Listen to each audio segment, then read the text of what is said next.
Like, tell me who you know doing things like the Lemon Boys do it on the way to the top. This just elevator music, matter of fact, this a slap. I ain't even playing hockey. I'ma put it in reverse like Fanaki, cocky. Never we killing these brothers softly, awfully clever. You know you could never stop me, huh? Y'all be driving stick shift, this is auto. You know I'll turn it up, G-Donato. I wanna beat up the beat, you gotta see us to see. Put the whole house on it, you know that Keenan is key. Squad so deep, take a map just to find them all. And you know I'm about to eat like I'm Ryan Paul. Too tough, no rest, crown, I wear it, Big cut, big flex, Mike Garrett. Run the game around here, this is natural. And you know I got the touch like a maspo. Spike lemonade, on the way to the top. You're listening to the Spike Lemonade podcast, where we squeeze out all the juice, leave no stone unturned. I'm Josh DiDonato, today with my co-host, Matt Spo, and our fantastic guest, Katie Pierson. Very excited, Katie, to have you on the pod. Obviously, we've been hanging for the last, just about 24 hours, getting to know you. We have your dad here, too, getting to hang with you guys. It's been a lot of fun. So I first and foremost want to thank you guys for making the trek. Where are we going up to New Jersey? So thank you for taking the time to come up. It's a lot of fun. We're in Ocean City, New Jersey right now, spending the weekend. So got to show them a few places, introduce them to some boardwalk food last night. This morning, Matt introduced them to pork roll, egg and cheese sandwich. NJ's staple. Yeah, it is NJ staple, but I've never had it, so I think it's more North Jersey staple. No, it's a New Jersey staple. I don't know where you are in South Jersey that you haven't had a pork roll, egg and cheese. But that's a discussion for a later another day. We'll drop a little poll somewhere here in the bottom: bacon versus pork roll. Let's just hear what you guys have to say. So we have Katie here, obviously, to talk about all things Katie, her rise to the level that she is right now with her play, a little bit of her background, and everything in between. A few teams that she's been on, all the way from Royalty, which is our team that she's on now, all the way back, as far back as we want to go, which pretty much is Katie and Tripp. Was that the first really competitive team you guys in the scene? Correct. I played my first tournament ever in a women's division with a woman that I didn't even know. But after that, consistently for the next at least a year, it was just my dad and I playing together. That's awesome. That's really cool. So listen, just to take it back, we're going to ask for you. We've been doing these concise roundups of people's story. Take me back, because what's important for you is, how old were you when you first saw the spike ball set? I was 12 years old. My uncle sent me a set for my birthday, and probably like most people, just played around on the beach and then put it away for a bit, and a few months later found it again, and then with that found tournaments and all. And at that time, I had just turned 13. That's so crazy. That's early. And Katie lives in South Carolina currently, close to the North Carolina border, correct? Were you living in South Carolina when you found the set? When you were gifted the set for your birthday? Yes, I'm born and raised in South Carolina. Gotcha. Very cool. So as we speed up through, you go 12 to 13. At what age did you play in your first tournament? Was it 13? Was it the next year, maybe 14? I think I was 12, about to turn 13. Actually, I might have just recently turned 13. That's ridiculously early, dude. I didn't even see a spike ball set till I was in high school, and I'm not that much older than you. It's just the craziness of when people got introduced to it. Even our buddy Mike, you got introduced super early on. It's how did you even know about this or even grasp it? So spike ball is obviously a game that is hard. A kid that's younger than middle school would be very tough to pick up on the game. Even middle schoolers have a tough time picking up on the game. Do you think you picked it up pretty quickly for your age at that time, being 13 years old? I'd say I started off probably like most people, pancaking it around and stuff like that. And then maybe a month or so into trying to play more, found the University of North Carolina Charlotte's club. Played with them, and they had some players that knew more what they were doing, and showed us you gotta hit sideways and whatnot. So that was probably the biggest learning curve, and it took a little bit of getting used to, especially my size made it really hard.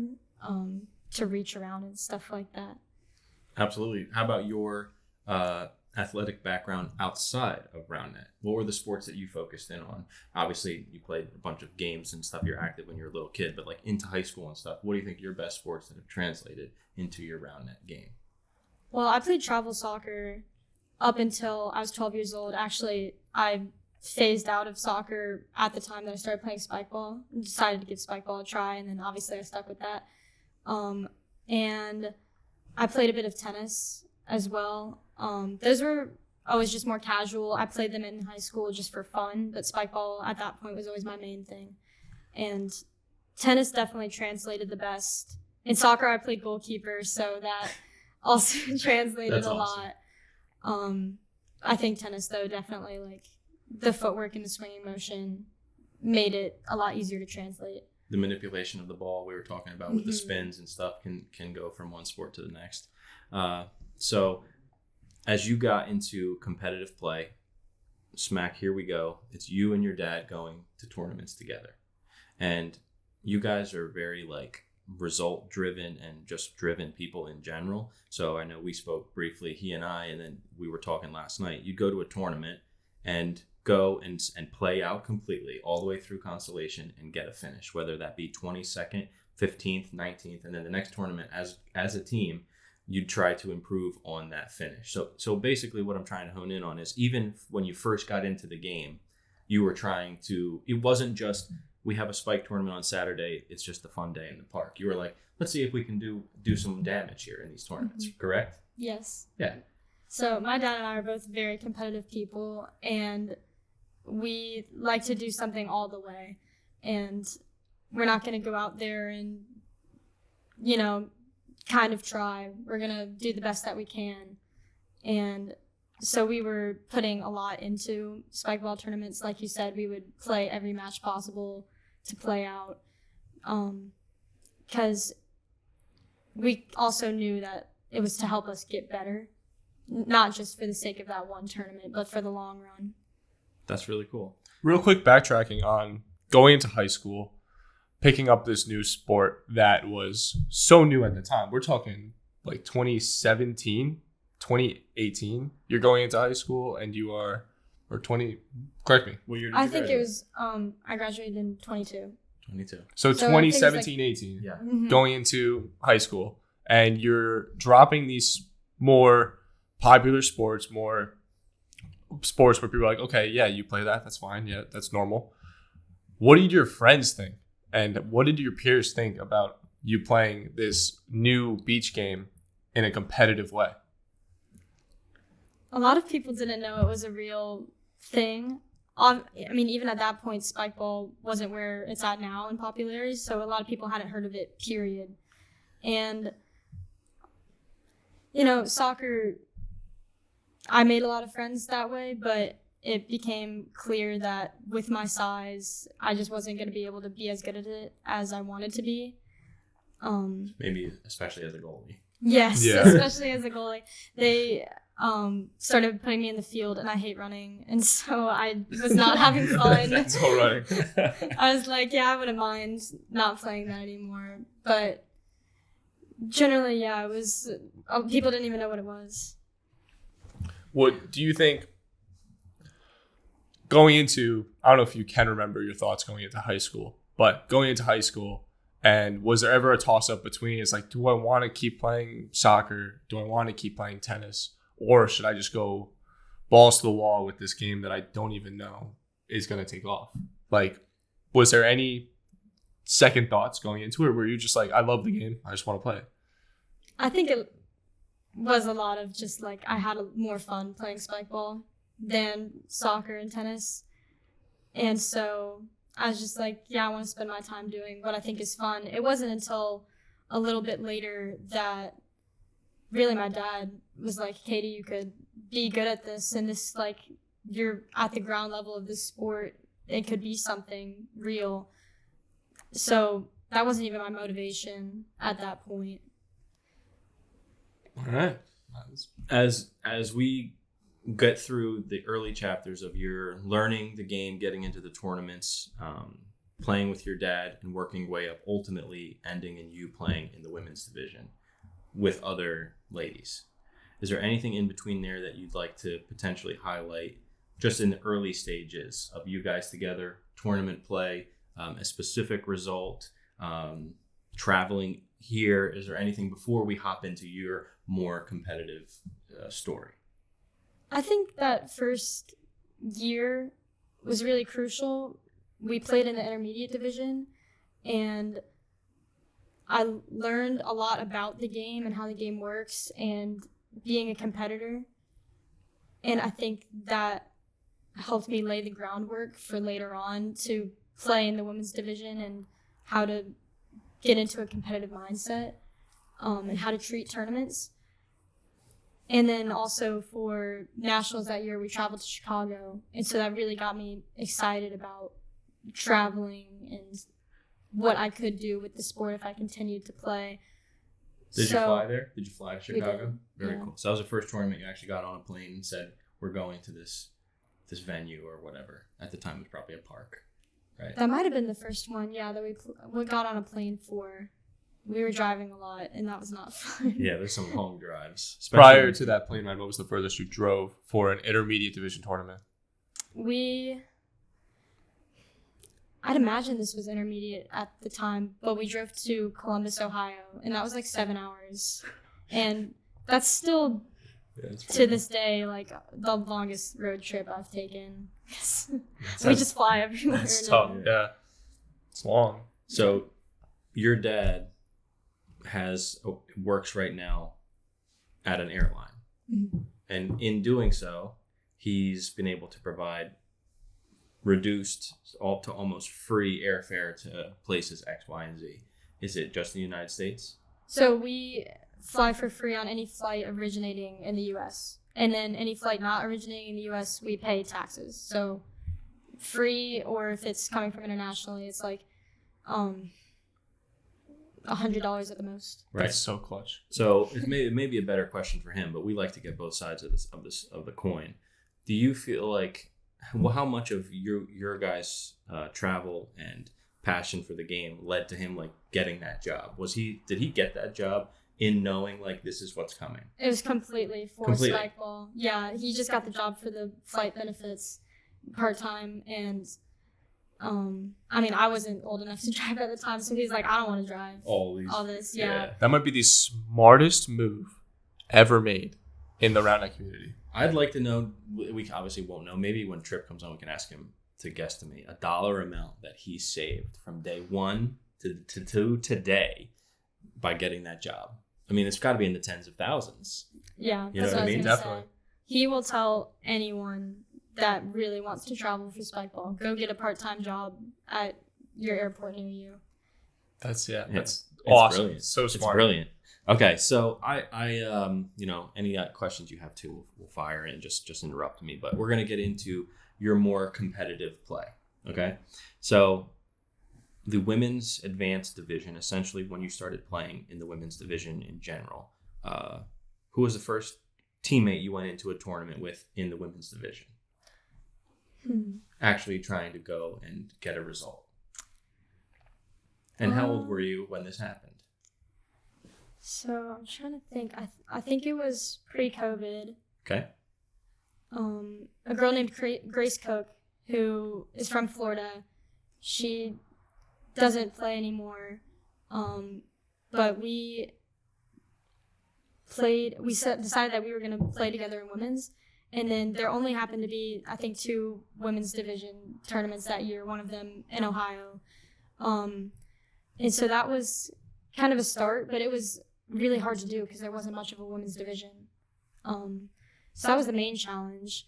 And then COVID happened. And then after that was the 2021 season.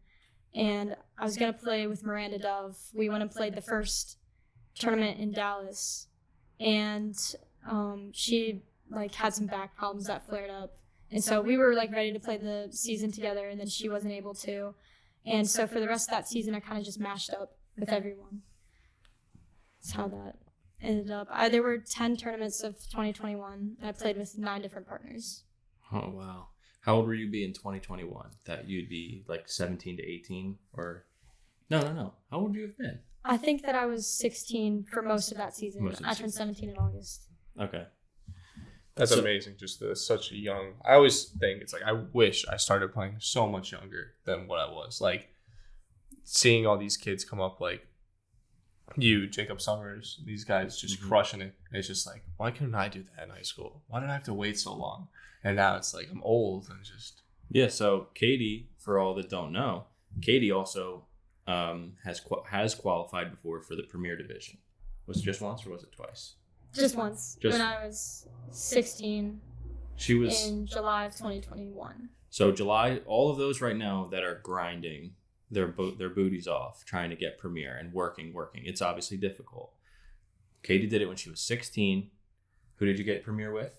My dad. Her father. So what's your excuse? So yeah, why don't you have it? yeah, exactly. So that's incredible. And like, I mean, I wish I could have been there to see you guys get it. Like, that may be a cool story too. Maybe we dive into that a little bit. Was it like an awesome moment? Like, were you crying and stuff, or was it not that serious? I don't think I cried. Fireworks Are you a going off in crier, the or are you background. kind of more like? No? I've only cried like happy tears once at a tournament.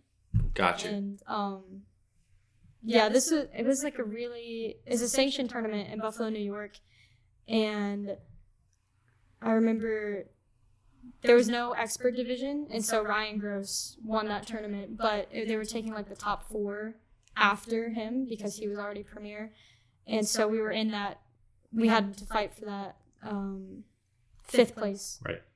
And the round before that, so I guess for 6th and 7th, yep, we played a really, really tough match, like one of the most intense matches I've ever played. Do you remember who it was against? I can't remember specifically. It was some Akron guys, real serve ballers, and one of them I remember was like really young. We didn't know who this kid was, but he could go like super wide both ways, and like his serves were just insane. I was like, how are we gonna pull this off? But like, even looking back, I don't know how we won, but we did, and that was a really, really good feeling. And then I was like, next match, I was like, we can really do this. We can really Premier right now. Going into that tournament, did you have an idea of like, okay, we're making like this circle, we're making Premier? Was that the goal going to that tournament, or was the goal just play our game, have a good finish? That definitely was the goal. So that season, I was playing all women's divisions, but there either wasn't an official STS tournament that weekend, or the tournament just didn't have a women's division. So we went to the sanctioned event, hoping to get Premier. And I think that we knew we could do it. It was just going to be tough because we didn't know a lot of the players. And like, as a woman playing in the open division, it's so hard to play against guys. Was your dad your first choice of partner for that tournament? Or was there other options? I don't think that I really was like looking into playing with anyone else. I thought that at that time he was probably as good as anyone else I could play with, but like we were locked in on a system, and so we played really, really well together. Right. And so even if I did mash up with someone else that might have been better than him, we might not have played as well together. And so I think that really like played to our advantage. That's cool. I mean, we've seen your dad. I mean, everyone's, seen your dad at these tourneys. He's obviously like a full unit. He's a full stack of pancakes. But can he play? Like, is he a baller? Or at this time? At this time. Oh, that time. Okay, yeah. I was going to say at this time, he cannot play. His knees are wrecked. Okay. But back then, like, was he doing the damn thing? Yeah. He was solid. What was the strongest part of his game, and what was the weakest part of his game when you got Premier?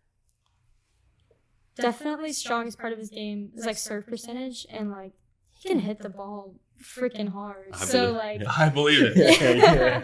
That's awesome. Yeah, and then I mean also like very consistent. Like I said, when we're getting locked in on that system, like we're not giving up. Like we're not making little mistakes and stuff like that. But mobility was really hard for him. This is one of like the last tournaments that he ever played, and so he couldn't move super great, so defense was a little bit tough. We were really relying on our offense and our serve percentage. Yeah, I Tripp's a can relate numbers to that, guy, dude. so he was like, "I'm not double faulting out Yeah. here." Yeah. We're going to land every serve, and it's going to be good. Yes. Okay, so let's fast forward a little bit into, because I think it's like the meat and potatoes is like when what was the first team you played on where you started seeing some actual serious results, where you're like, all right, well, listen, my dad's talked to me about how I could be one of the best to play this game. Now I kind of think like, where did you make the turn to start to believe the stuff your dad was saying? During COVID, I practiced a lot.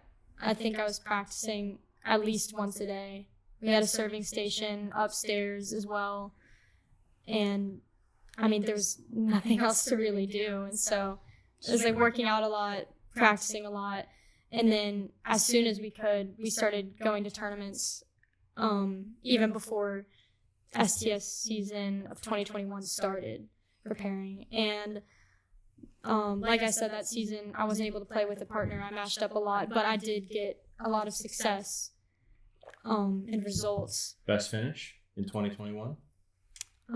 Of those 9 matchups, or I guess 9 matchups. I think I won 5 that year. Really? Maybe 4. I won one with Olivia Jenke, one with Allie Jenke, one with Becca Smith. That was a sanctioned tournament. One with Kara Hoy. And I think that's it. And then I was getting some podiums around the other ones. Oh, sorry. And the first win that I ever won was with Ashley Showalter. Really? And that was the second tournament of that year, the second women's division of that year. This was the first year you really said, okay, I'm going to do something with this. I'm going to play competitively, and we're going to make some noise out there. That's awesome. It was also a time where the women's division... Was it kind of coming together at that point in time? Yeah. My dad actually put a lot of work into the women's division because he really wanted me to be able to play against other women. He knew that was where I could succeed. Yeah. And so, yeah, he put a lot into making the women's division happen and then kind of allowed me to take advantage. As we keep rolling right into the 2022 season, did you go into the 2022 season with a set partner? We're going to run the season together. Yes. For the first time. It was very exciting. Allie Foster and I decided to play together as Biggie Smalls. And I think we played a good amount of tournaments together. Maybe like 10 or so. We played a few before the season started as well, just to get ready, some local tournaments. But I was very excited. My goal was, and really has been for quite a while, was to be number 1. And at that time, Twins was dominant. They hadn't lost it all in 2021. And I wanted to be the first to do it. To take them down. Mm-hmm. So how did you guys coming together as a team, Biggie Smalls, was Allie on the same page as you with let's run the season and we're sort of trying to be the best? Do you feel like you guys were aligned in that? I think we were both very committed to winning. I'm not sure if Allie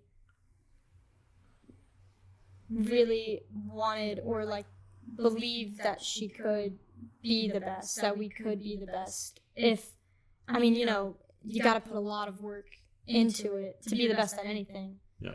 And I really, really wanted to win everything because, winning some tournaments is really cool and it's really fun. They're great.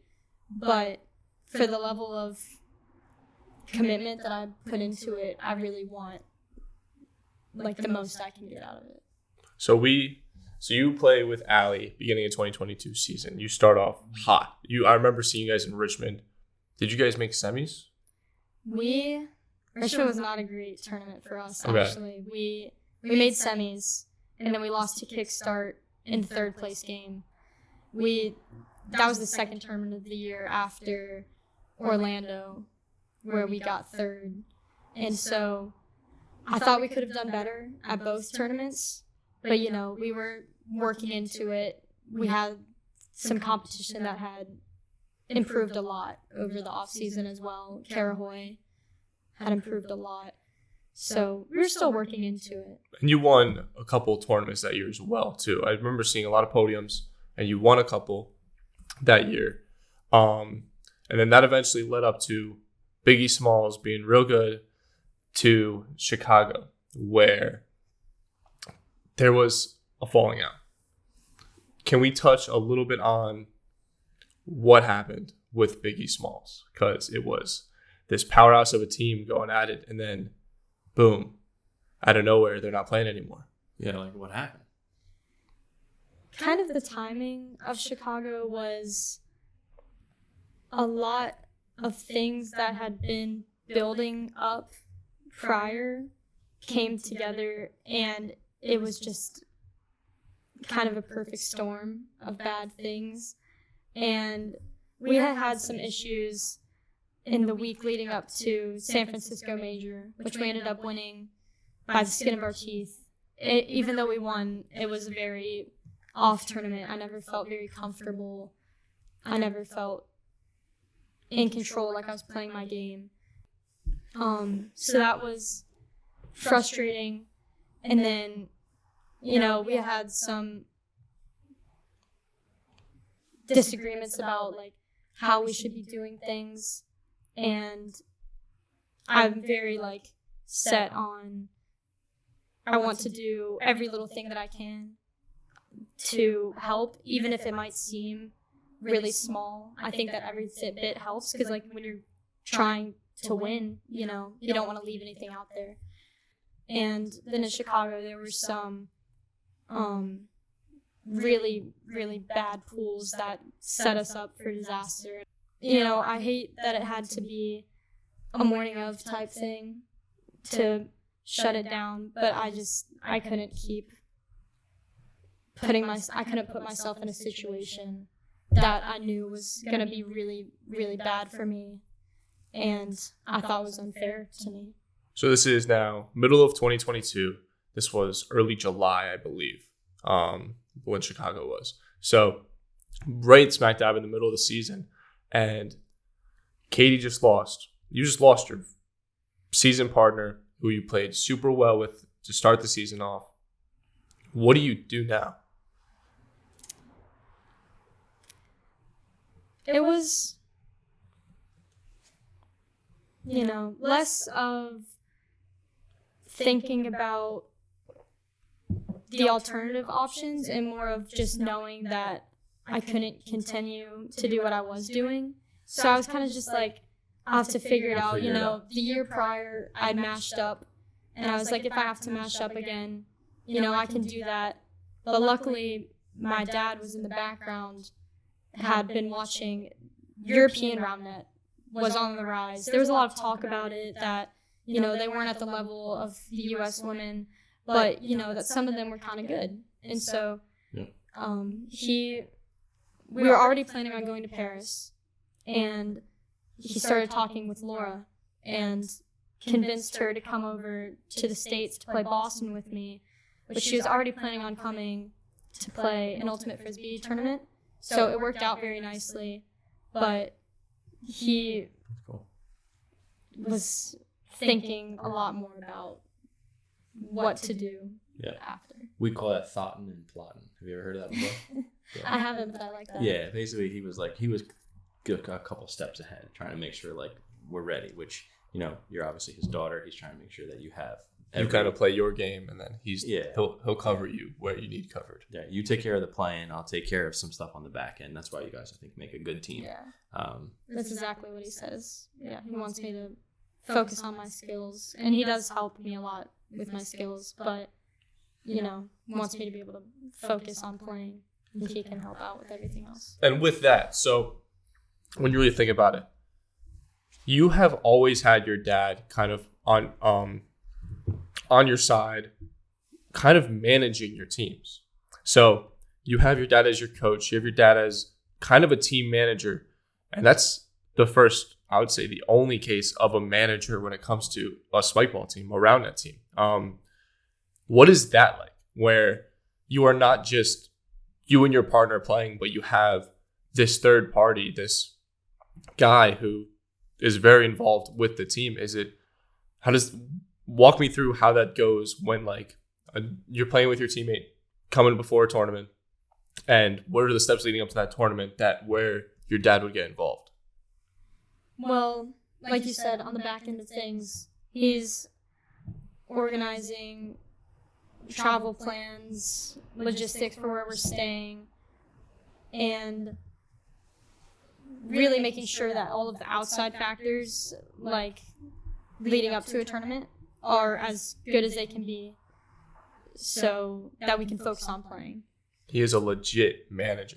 Mm-hmm. That is, if we can get to a point where every pro team has a manager, It'd be awesome. that would be amazing. It's very, very helpful, Very helpful. especially like I'm 16, 17 years old. I don't know the ways of the world and Yeah. how things work. Well, let me ask you one more question, because we're obviously going to hit on some of your dad's is the man, but he's fascinating. So like, has there ever been a time where like you're sitting at home together with your dad and he's like giving you some spike logistics or some round net plans or this and that, and you have to go like, hey, manager dad, let's just hang, let's just let's just go out to the movies and watch Oppenheimer, dad. Like, relax. You know what I mean? Do you ever have to be like, all right, spike ball, Tripp, relax. Let's just be my dad for a little. Let's just hang. Or does he sort of read your energy? Like, what's that dynamic like away from the tournaments? I think that we're pretty, I'd say I'm pretty close with my dad, and we're good friends. And so we'll, talk about whatever's going on in spike ball. We'll talk about whatever's going on in our own lives, whatever movies or whatever. I mean, we watch a movie together like every night. So it's pretty, we talk about the things that need to be talked about, like leading up to a tournament and whatnot. But it's really,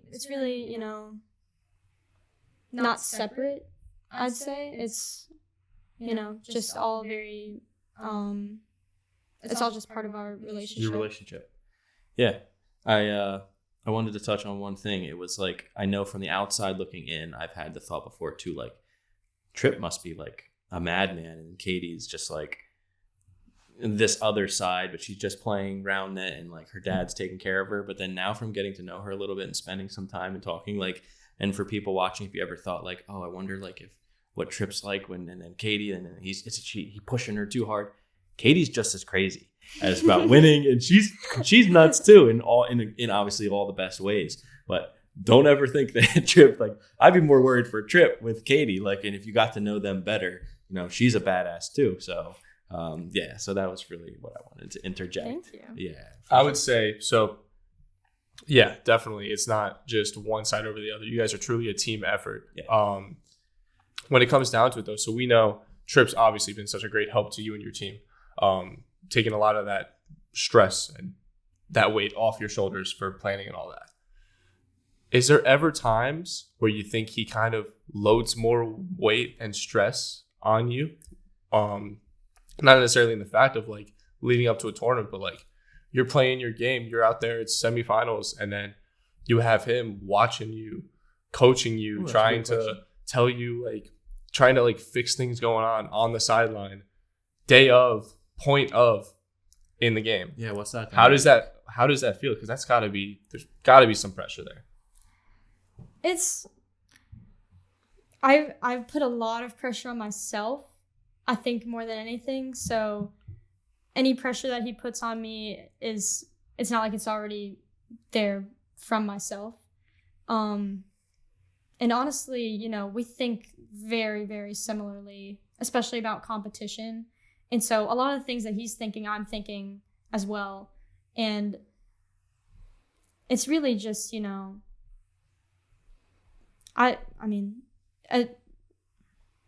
it's really helpful to have someone that can be doing the dirty work to sometimes you need someone to tell you, like, you need to do better at this, even if I'm already thinking it. But, just to drive yourself and to help my partner that I'm playing with for that day. Like, if he sees something that needs to get fixed, he can come in and help with that. We talked about tennis a little bit. and for instance, this kind of parallels what we're talking about here. And I think what we're trying to pull out of you is, has there ever been a moment, like we both like tennis, Coco Gauff. Did you see the incident with Coco Gauff when her box was giving her some advice? And it was like after she had missed a few shots and she was just like, I need you guys to just be quiet. Like, let me deal with this. Like, shut up, relax. Like, have you ever had a moment, like, I mean, you're human too. Have you ever had a moment where he gives you some piece of advice after a game is not going your way, or after you guys call a timeout and you have to be like, Dad, I got this. I got this. I get what you're saying, but I got this. You know what I mean? Is there ever that, or is it just all smooth sailing? You get what I mean? I think, like I said, we think really similarly. Sometimes no one likes to hear you're doing bad. And sometimes I'll react adversely to that. But, I mean, ultimately I agree, like, with whatever he's saying. A lot of people don't understand about our relationship is that, like, yeah, we may fight and everything, but that's just how we are. Like, we don't mean it. You know, we're not really upset with each other. We're just both very competitive and intense about winning. And it's nothing personal. We both understand that we're just both trying to do the best that we can to win and do everything that we can do. So you brought up the word intense. Let's touch more on your father and being intense. So we obviously, as the people know, as they see, manager dad works. You've done well. You've been very successful in the sport. So obviously you guys are doing something right. But we all know your dad is controversial. He has a lot of haters in this round net community. I want to talk a little bit about, do you ever feel that come back to kind of, do you ever feel any repercussions of that? You know, I think a lot of the things that my dad does that's controversial, he's doing to help the sport. And I mean, a lot of the things I think are really good ideas, good things that people are just against because it's him saying it.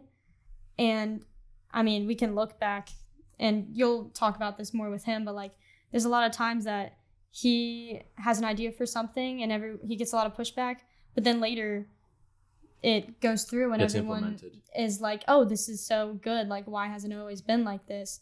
And I always have agreed with his ideas for the sport and a lot of the things that he does. So when people are haters to him and everything like that, you know, I disagree with them because I agree with my dad.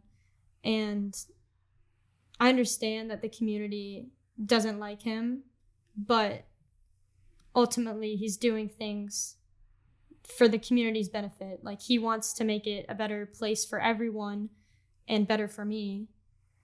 And so if that means that people don't like him or don't like me, then that's really worth it to me because it makes the place that I spend a lot of my time in better for everyone and for myself. Has that ever affected you making friends in the community? Like, That's a fair question. People coming up to you, you think people are sometimes more scared to come up to you, knowing that your 225-pound father, shirtless, is standing right there watching you? Do you think that is kind of like a little like off-putting for some newer, higher level players trying to get into the sport to come up and talk to you? You know, I'm not in people's heads. I think maybe they think that way, that, oh, Tripp is really intense, so like Katie's probably that way too, and like I'm scared to talk to them. But you know, like, I mean, we're really nice people. I think go up and talk to them. Yeah. Don't be afraid. They don't bite. It's a very good answer, by the way. I think, yeah, people that talk to us or talk to me, like, you know, I won't bite. Yeah. And More so people think that they're like, be scared to talk to me because how they see me being competitive in a match, being very like strong and, you know, not backing down. And they think that I'm that way normally in real life too. And I'm like, no, that's just me competing. Like, I'm not trying to be mean. Yeah. But, just trying to win. In the moment drive. Yeah. Yeah. So I think that what the conception is, everyone's idea is that essentially you aren't capable of your own thought. It's sort of like they more perceive you as like Tripp's little 18-year-old spiking minion, where that couldn't be further from the truth. And I guess really why we're asking these questions is to try and get a little bit more of that out of you, that like you still have your own ideas. Like you and your dad are aligned with, like, for instance, you have Matt and I are very, very good friends. Are we going to disagree on some stuff? Sure. But I know if he feels passionately enough about something, I got his back. I'm with him. I wouldn't disagree with him just for the sake of it. Like, I'm going to ride with Matt. And so I think a lot of times people misperceive like you riding with your dad and like, yeah, I got my dad's back. Like, I agree with most of the stuff he says. And they, oh, she's brainwashed. Oh, she just a Tripp's little minion. But it's like, I just said the same thing about Matt, and they'd be like, oh, he's a Matt ride or die. Like, they're homies. That's so cool. But it's kind of the same. It's kind of a similar thing. Don't you agree or disagree? Yeah, I'd agree. I happen to agree with a lot of the things that my dad thinks, and that's because I think that they're right. There have been times just in life that he does something and I disagree, and I'll tell him, and that's just not, that doesn't happen often in Roundnet is the thing. And so, yeah, his opinions aren't by definition my opinions, but I just happen to share a lot of the same opinions as him. Well put. And that's kind of what I wanted to get out of this too, is like she's 100% her own person. And if more people took time at these tournaments, she's fairly locked in, but just before, after lunch, and actually sat down and took some time to talk to she and her dad. You don't necessarily have to be BFFs with Tripp if he's offended you or whatever, but they really are good people. And at the end of the day, everyone that's sitting here right now, and I guarantee you anyone that's listening, wants the best for this game that we all love to play. And we all share that same thing. Anytime your dad's passionate about something, it's certainly not so that Roundnet is going into the shitter. You know what I mean? He has an idea of what he thinks is the move. Whether he's right, wrong, or in between, he's doing it for good reasons. Exactly. So we wanted to touch a little bit on right after, ultimately, Laura came over and K2 essentially wasn't formed yet, but like she came over from Boston. Did you play any more tournaments together before you guys played in the finals against the Twins? In what was last year's? Texas. Was it? Yeah, in Texas. No, Texas was our second tournament together. Okay. Yeah, I think even we took some time before the championship, just a few days before, to practice some, but it was really a lot of planning strategically and then practicing on our own. And when you play with somebody that lives across the world, you really don't have the opportunity to play together. Did you guys know at the end of Texas championship, you guys finished, you come up short, second place. Did that go to 3 or No. It went to 2? Okay. So, but they weren't blowouts by any means. No, 16? Wasn't it 16? I think one of them was 16 or 17. I think the other one might have been 18. The first game was 18. Yes. Closer. So you kind of held with them. And this was like kind of the first time we see this European player come out, dominate with you, and you guys kind of just showed as like, okay, these guys are kind of messing with the Twins a little bit. These guys can do something. Was it right after that tournament? Did you guys know it's like, we could do this for next season? This is like, we're going to take them down next season? Yep. Mm-hmm. Take us to the birthplace of K2, if you could, please. I can't say definitively, but I feel How about for yourself? confident. Go ahead. Yeah, I'm sorry. Keep going. I'm interrupting you. Go ahead. You're good. Go ahead. I'm pretty sure that before the championship, we had kind of said that we were going to do this for the next season as well. Going into the championship, we knew that we could get second or first, and really anything less than that, we were not going to be happy with. And so I think, like, with that in mind, like, we knew that it just made sense to, whatever happened in the championship, continue playing together. Because, like you said, if we didn't beat Twins like we did, that we could in the future. Okay. How about give me one more, then you go. Take me to, so you guys obviously commit to the season. Were there any other team names thrown around outside of K2?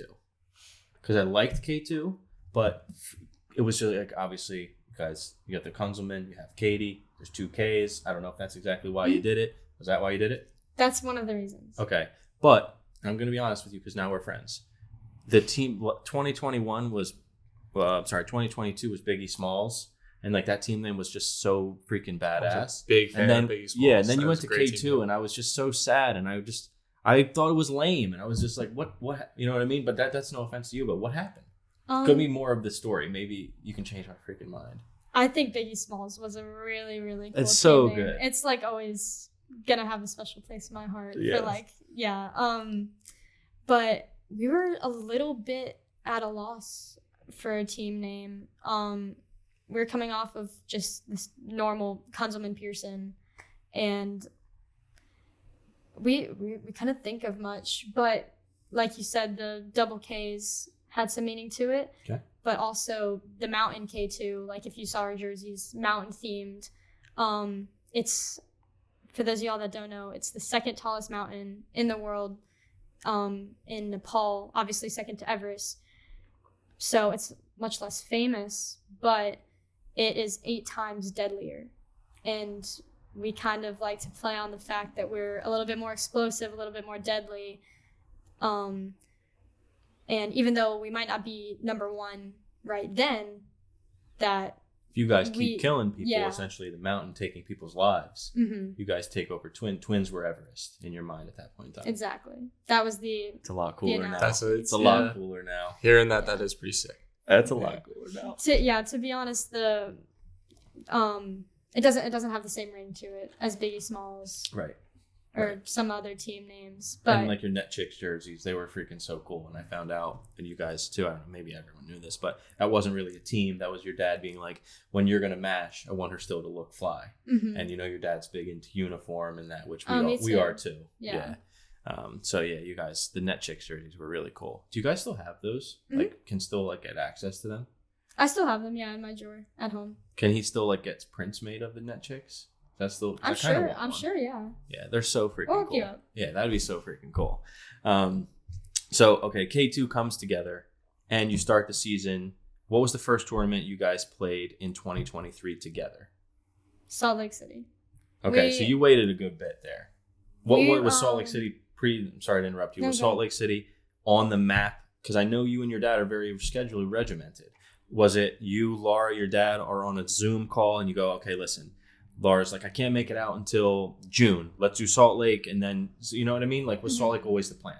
So, yes, we did exactly that. We got on a Zoom call, made like a schedule, and every tournament. She's actually planning on coming to Atlanta the weekend prior.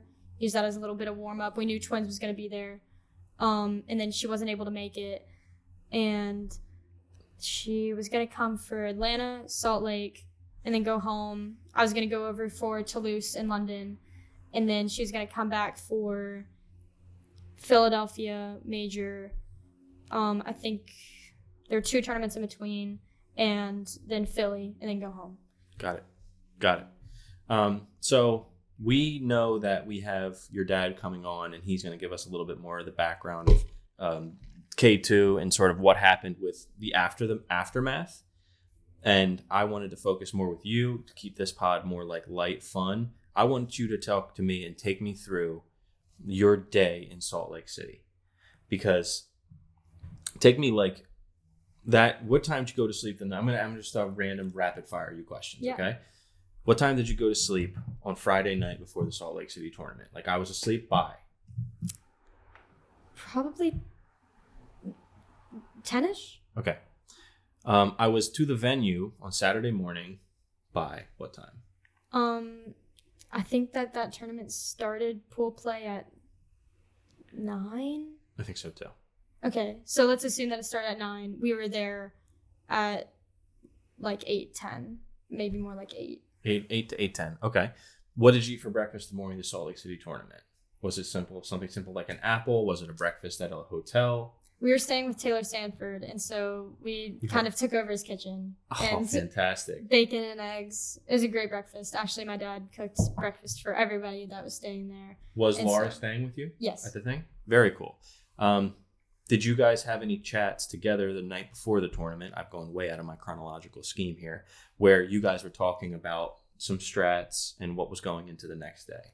We got out to Salt Lake City on Wednesday night, and so we practiced on Thursday, and then a little bit of light stuff on Friday, more so like I just did some drills. We both did serving,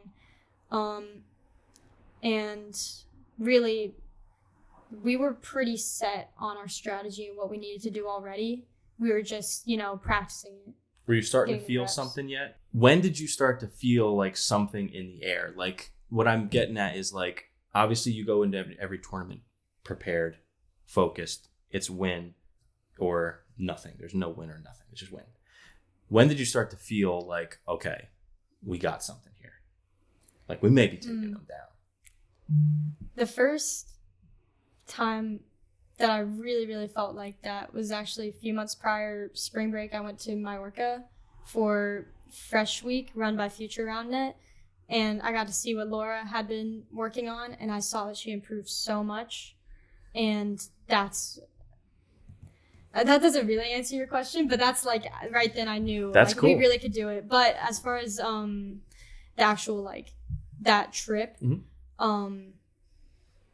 I really already had in my mind for a while that we could do this. It didn't really hit me the importance and the gravity of the tournament until the morning of. I'm getting ready. I'm like, wow, this is not just like any other tournament. Like, I'm gonna do something big today. That's awesome. Go ahead, Maddie. Take So- a couple. I have the Flango pulled up for Yes. Salt Lake City. First off, you get to the venue, you're ready, you're warming up, you look in your getting ready to go into pool play. You see 2K in your pool. You think 2K just happened to just name 2K because they have 2K names? What do you think? What do you think's happening there? I do know why. Yeah, that like it is because of the 2Ks in the name, but like we did it first. I don't care a ton, but I was a little bit like, hey, that's ours. And like you might see on Flango, we're K2 with the period at the end. That's because you need at least 3 characters in Flango. And then they did that other little They dot have 2K after. with a bigger Yeah. bullet point behind them. So Those sons of bitches. That's hilarious. That's so So cool. I was a little bit like, A little okay, it's salty? definitely like meaning to be copying us a bit in that aspect. Like I said, I don't care that much, but I was a little bit like, all right. Yeah. At least take notice to it. And go ahead. Not only are they just in your pool, that is your first matchup of the day. Yes. You're like, wow, these guys taking our names. They're trying to be funny. You shut them down. You guys win 21-15 against. Those are 2 great players, Kara and They're Kayla. really, really So that was Um, actually a 2-game series in pool play. Oh yeah. So- It's a yeah. major, right? Mm-hmm. Taking number 1, 21-15, and number 2, 21-19. Mm-hmm. So How'd you guys I- feel in those opening games? I was feeling pretty good. Laura had not seen Kayla's serve. She had seen Kara's because we played her in the championship. But I mean, they came out kind of swinging. I think that the first point, Kayla aced Laura just like cleanly. I think it was a no touch. And I was like, all right, now you see it. Yeah. Here we go. But overall, I was feeling really, really good. Like, warm up. I was hyped up. I knew that she was too. We both had that confidence. And, I mean, after that 21-15 win, I was like, this is like the start that we need. Like, we're getting rolling right now. So you guys do well. You come out the gate. You are 4-0 after 2K and Angst.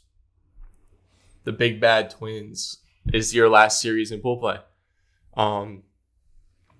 Going into it, what was your goal? Because you play as a 2-game series. Was your goal to take 2? Was your goal to split? Was your goal just to keep it close for bracket? What was because you guys were both the 4-0 teams going into it. Can I answer for you, and then you give your answer if you Sure. think about it? Yeah. She's gonna say our goal was to just beat them 2-0. Go That's your ahead. prediction. That's my prediction. I knew that we were gonna get either the 1 or the 2 seed either way, so we were gonna be on the opposite side of the bracket as twins. So that was a little bit freeing. I wasn't necessarily like putting a lot of pressure on myself to win 2 games. I was like, at the least, I really would like to win 1. I just didn't want to go into the final having lost to twins twice in that same day. And I knew, like, just we take 1 game off of them, at least, you know, we'll have it in the back of their minds, like, we can beat them, so that they know and so that we know. And you guys did exactly that. They went up. They lost game 1, but came back and won game 2 to split with Twins.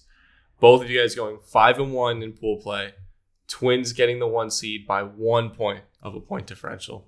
Not that it mattered too much anyway, because you guys were both locked 1-2 seed. You're different on sides of the bracket. You're going to meet in the finals anyway. Well, if Laura hadn't got ace on that first point, you guys would have had 15. Yeah, it's all her fault. It's all her fault. So splitting with Twins in pool play, that's got to be a great feeling going into the rest of this tournament.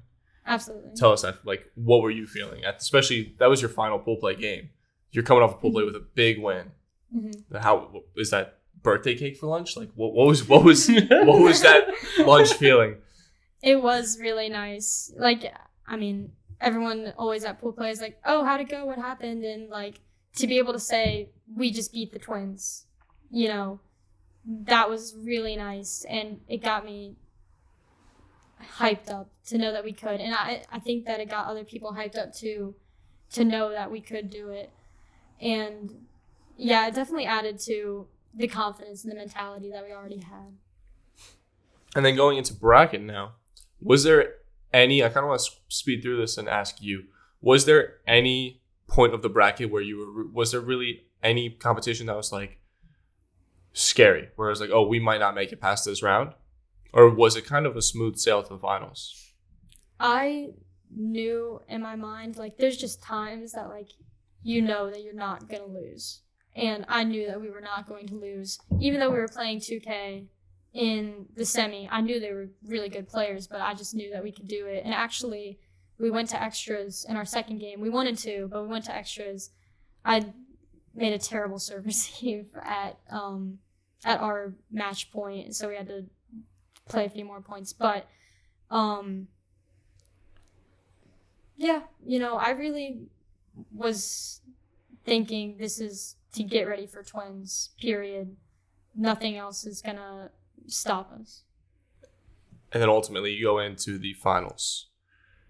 Before the game starts, you're looking at Twins. You guys are across the court from them.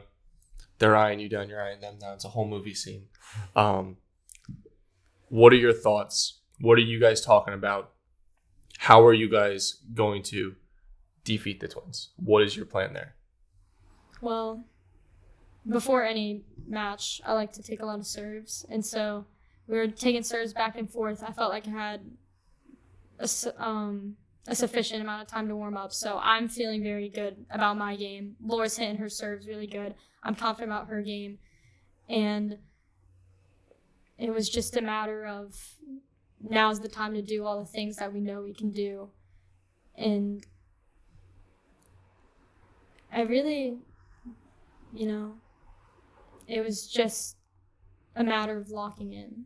And I'm glad that we played them in pool play, because in pool play, I was a little bit nervous. You know, we're at the venue. It's the day of. We're wearing our uniforms. Like, everything's come together. And now it's time to play the Twins. I was a little bit nervous, and so I'm glad I got that out in pool play.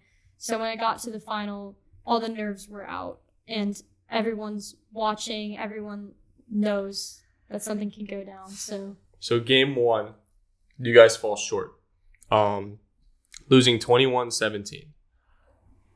Give me a very brief explanation as to why you guys fell short game 1. What was it? I know at the very beginning, I left a hit sitting on the net, and so like that was one little mistake. They got a few defensive touches. I think we were just like a little bit less than perfect, and at the top level, that's all that it takes to lose a game. And I knew it was just a little bit off, but I never was freaking out. I never was like, oh gosh, like, we're in a really bad spot here. I was pretty calm given the circumstances. So, game 2, you polish that up. You guys come out winning, not only beating them, but beating them by 1 point more than what they beat you by. So 21-16. And that's going to be a fantastic feeling. You guys had to have been off your rocker. Talk me through that. Yeah. It was mixed emotions, because I was really excited to have won that game, and especially by so much, it felt like it really sent a message that not only we can beat you, but like we can destroy you. Like a 21-16 game is, that's an it's a good win. But I was still thinking like it's not over. You know, that game is over. Game 3 is completely separate. So I was like, we just have to take that momentum and not let them get back. So now, game 3. I want you to tell me everything about game 3 going into it. And then I'm going to interject when it comes to a point, because it was just mind-boggling being able to watch this in person, because we were there. And it was like, there's so much going on at that time. And it was insane when I get to it. So I want you to talk me through game 3 first, start to finish. And let me set the stage for you real quick and interject before you give me game 3. Just to set the stage for you, I was playing the contender division this time, and we had just won our match to get Premier, but we were but we were still playing out. Mm-hmm. And Amanda, my fiance, was there, and she loves the women's scene. She freaking loves it. So I was about to play in the semifinals, and you guys were playing, and things were starting to get going. And she did not watch my semifinals match, and she watched your match. So, and I was hyped. I was like, yeah. And like, she was glued. I don't know if you saw her there. She didn't even sit with us. She walked all the way over to where the crowd was so she could be as close as possible. She absolutely loved that. I mean, the match was awesome. We got there towards the tail end. But just to set the stage for you. So go ahead. Take me. I love that. Shout out, Amanda. Thank you. Shout out. To be honest, I'm not great at remembering like specifically what happens when in a match, but it was very back and forth, like point for point, until I think around 8. I think we might have been up the mini break for those previous points, and then we got a break, so we're up 10-8.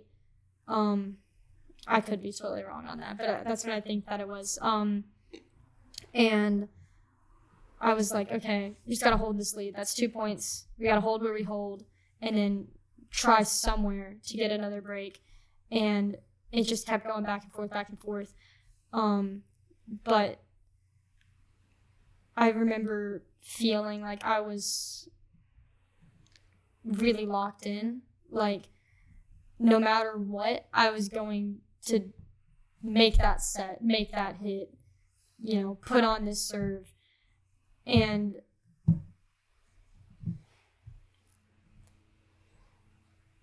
defensively, I felt a little bit not out of sorts, but they're just really good hitters. And so I was a little bit discouraged to not be making touches.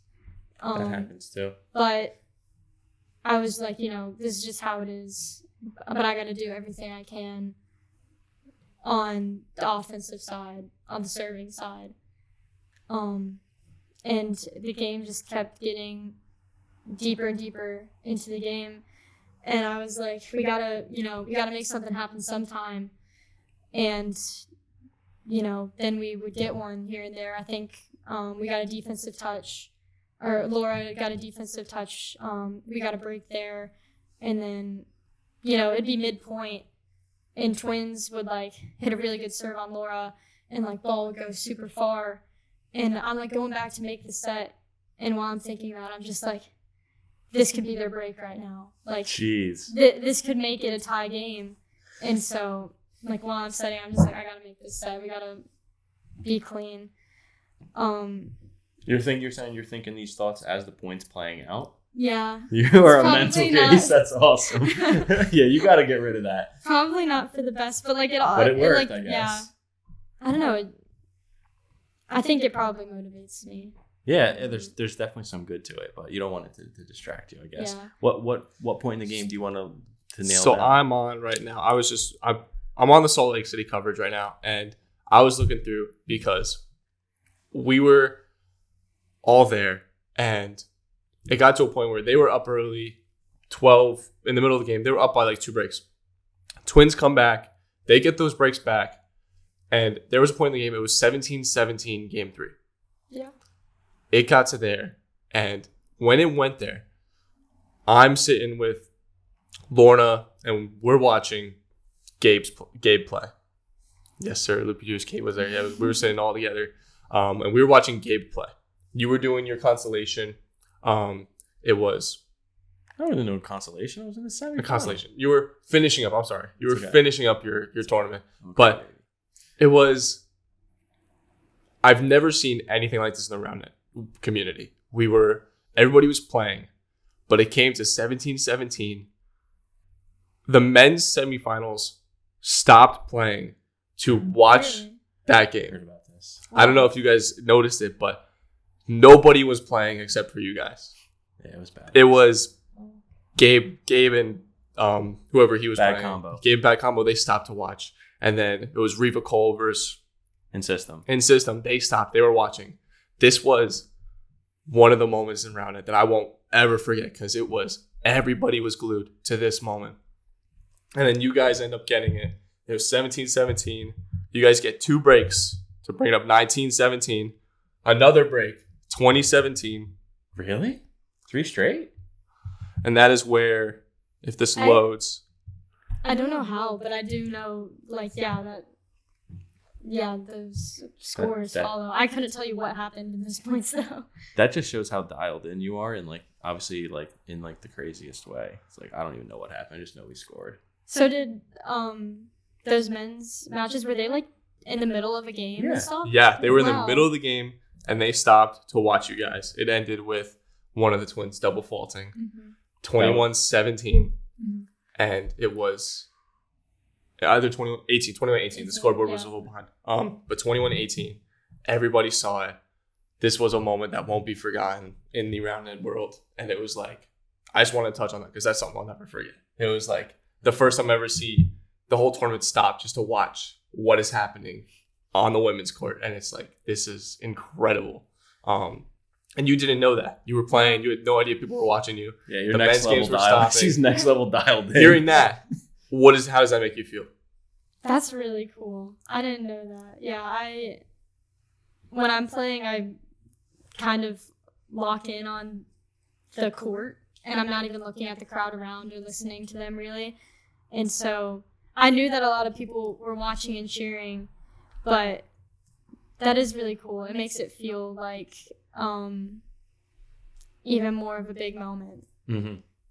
especially for the women's game itself. That's big for the women's game because, it's so often that everyone's watching the men's final, semifinal, whatever, and no one's over watching women's. So that's really cool. It is Yeah. cool.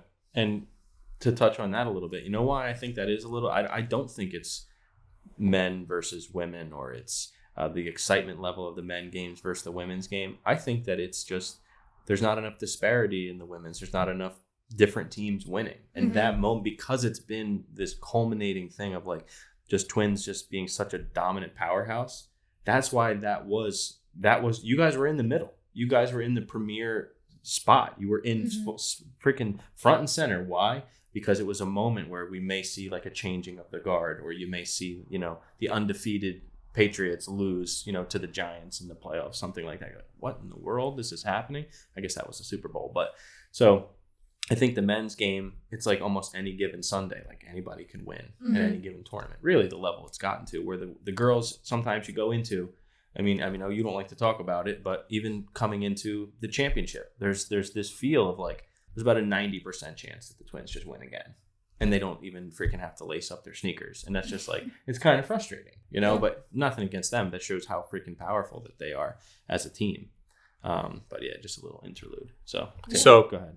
I want to start kind of wrapping up because we've been here talking for a while. We have great conversations. We're running a little long, but that's okay. I do want to talk real quick before we end about coming up to the championship, what your thoughts are coming up to Philly with Lawrence. Yes. Okay. So coming up to Philly with Lawrence, I'm terrible with names, but how you're feeling? We're a couple weeks out now. We have 2 weeks till the championship weekend. How do you feel? I'm feeling like we can get some results that are a little bit unexpected. We have, like you said, Twins in the favorite spot, but I think that the 4 teams after them really can go in any order, like you said, depending on the day, depending on how people play. We got Towerful, who has not played Wu Hoi or Royalty, and Tiramisu the same. And I think that the European women and the U.S. women, it's going to be a lot of not being used to the teams that you're playing against, which is really unusual for the high level. But I think that Lawrence and I, if we play our game, then we can beat any of those teams. And it's going to be a tall order, but I think it's really possible to make some upsets. I think that people would probably put us at 5th overall. I think that's fair. And it's probably the consensus. Yeah, I think that we can beat some of those teams ahead of us. So what I'm hearing is Royalty is a force to be reckoned with. Don't take them for granted. You see them across the net, you better be shaking at the knees. But yeah, so Royalty. So would you say goals would be semis? Goals would be finals? What is your goal right now? And it could obviously change. We are 2 weeks out. We have plenty of time. Going into a tournament, I normally don't like to set a goal of like a certain round or anything place. Short than first, right? Always first. That's awesome. If you're not first, you're last. I normally don't think in terms of results unless it's like I don't know, like a K2 situation where I was like, we can win this. You can see the finish. I really like to think more of I want to do the best. I want to play the best that I can.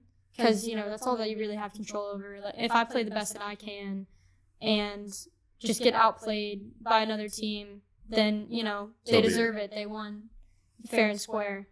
And that's the mindset. So, that's the mindset needed at that high level. It really is.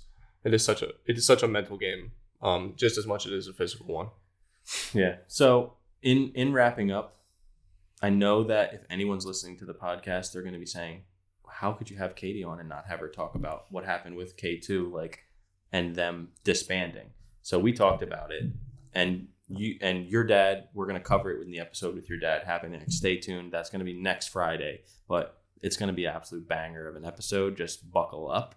But I feel like it's important for the listener, for them, because they're going to say, oh, well, here we go again. Tripp just said, Katie, sit back. I'm telling the K2 story. I'd like for you, if you could, to basically tell the listener that you essentially and your dad went through, what happened with K2 and you essentially feel comfortable. Let me say essentially a couple more times. I said like 17 times. You feel comfortable handing the reins to your father to tell the K2 story. So it's not just we don't say a word about it and then your dad comes on and tells the story and it's just like, why didn't you ask Katie? Why didn't she tell me about it? So if you could just speak about the transition of your dad coming on and you feeling comfortable with him telling your story together, that would be, I think, important for us. Yeah. I mean, a lot of my dad's role is doing things that are not well suited for me as a 19-year-old woman who's playing in the community. And so this is one of those situations as well.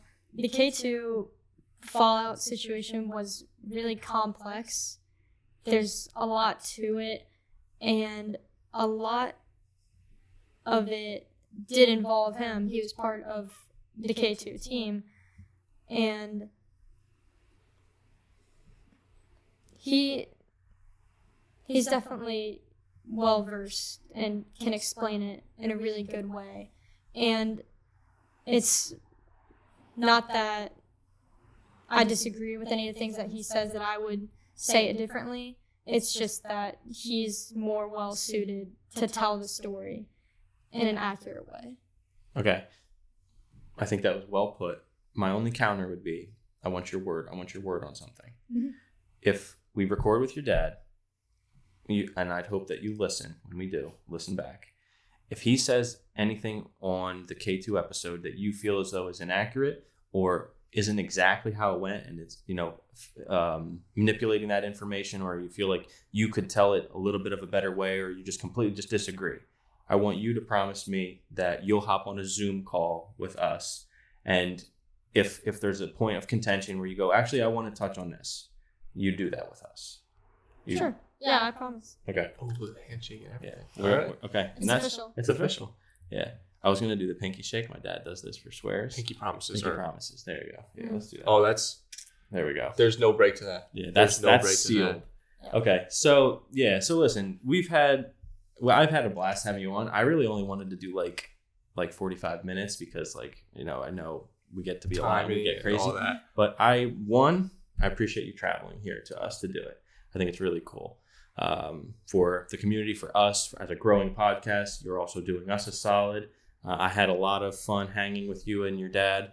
Thank you for making the effort. I wish you nothing but the best continued. I mean, now how I feel. Like, I think that you are right now scratching the surface. You don't have consistent, enough solid, high level partners to be beating the Twins consistently, but I think that's coming for you. I'm a huge fan of yours now. I'll be rooting for you at the championship. And that's really it. Anything you want to say in wrapping? I mean, it was just a blast. Thanks for coming out. I honestly never thought that we'd ever get to a point where we have people flown to us for a podcast, which is insane at 11 episodes in. But again, just luck of the draw. And you guys are awesome people. It was great meeting you, hanging out. And just being able to talk and hear your story, because I don't think me and you have ever talked except for this weekend. Mm-hmm. And it was just getting to know you is super cool. Hearing that side of the story is awesome. But yeah, it's just, I think it was really cool. This was really cool. It was good. It was just awesome. It was just good hangs. Yeah. It was good hangs. Anything that you want to say in closing? Go ahead. Thank you guys so much for having me on, for letting me tell my story. This has been really, really fun and really great to meet you guys, hang out with you guys. Great people. And you guys got me the best pizza ever. So. How was that bagel this morning? Let's go. How was that pork roll, egg, and cheese? It was pretty good. I mean, after the pizza though, it's hard. It's hard to follow that up. Boardwalk pizza is different. Yeah. Manco and Manco. If you ever in Ocean City, South Jersey area, highly recommend checking it out on the boardwalk. Last thing I'll say in closing, her father is a very captivating figure in our sport. Don't just make judgment calls on someone because everyone else is making judgment calls on somebody. Take the time to get to know somebody on a human level, because at the end of the day, these are two really, really solid people. that are passionate about all the same things we're passionate about. And Katie specifically at a tournament, although she is fairly dialed in, take time, go up, say hello. I know there's a lot of like Amanda, she was a huge fan of like watching you and stuff. Take time, go say hello. She's very focused, but she's a sweetheart. But you're also a killer, which is a good combination. So yeah, we're here, Spike Lemonade Pod, episode 11, wrapping up with I was gonna go Savannah, but I can't do it. Well, a story for another time. Here with Katie Pierson. and we're out. Take it easy. Awesome. I was gonna go Savannah, but I bitched out. I thought you just forgot her name for a second. No, I was gonna say Yeah, me too. Savannah. I was like,